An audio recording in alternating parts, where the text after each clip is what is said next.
Hello guys, ജീനൂസ് കിച്ചണിലേക്ക് എല്ലാവർക്കും സ്വാഗതം. നമുക്കിന്നൊരു ചെമ്പല്ലി കറി വെച്ചാലോ. ചെമ്പല്ലി നന്നായി കഴുകി വെച്ചിട്ട് മാറ്റി വയ്ക്കാം. അതിനുശേഷം ചീഞ്ചട്ടിയിൽ വെളുത്തുള്ളി, ഇഞ്ചി, പെരിഞ്ചീരകം ചതച്ചതിട്ടിട്ട് നന്നായി മൂപ്പിക്കുക. പിന്നെ ഒരു ചെറിയ സ്പൂൺ മഞ്ഞൾപ്പൊടി, 2 സ്പൂണ് മല്ലിപ്പൊടി, 2 സ്പൂണ് മുളകും പൊടിയും ഇട്ട് നന്നായി വറുക്കുക. അത്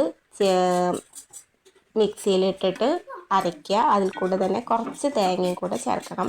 പിന്നെ നമ്മളത് അരയ്ക്കാനായിട്ട് പൊടിയുടെ വെള്ളത്തിലാണ് അരയ്ക്കുന്നത്. ഇനി മഷി പോലെ അരച്ചതിന് ശേഷം നമ്മൾ ചട്ടിയിലേക്ക് മാറ്റിയിട്ട് തക്കാളി, പച്ചമുളക്, വേപ്പിൻ്റെ ഇല, പിന്നെ നമ്മൾ ഈ അരച്ച് വെച്ചതും കൂടി ചേർത്ത് നന്നായി തിരുമ്പി ചേർക്കുക. എന്നിട്ട് അത് നല്ല തിളച്ച് വരുന്ന സമയത്ത് മീൻ കഷ്ണങ്ങൾ ഇട്ട് കൊടുക്കുക. പിന്നെ നന്നായി തിളച്ച് കുറുകി വന്നാൽ നമ്മൾ വെളിച്ചെണ്ണ ഒഴിക്കുക. ചെറിയ ഉള്ളി ഇട്ടിട്ട് വേപ്പിൻ്റെ ഇല ഇട്ടിട്ട് ഇത് വറവിടുക. പിന്നെ എല്ലാവരും ഇത് ഉണ്ടാക്കി നോക്കണം. ഉണ്ടാക്കി നോക്കിയിട്ട് അഭിപ്രായങ്ങൾ പറയണം. പിന്നെ ഇഷ്ടപ്പെട്ടാൽ ചാനൽ സബ്സ്ക്രൈബ് ചെയ്യണം. എല്ലാവർക്കും ഷെയർ ചെയ്യണം. Thank you.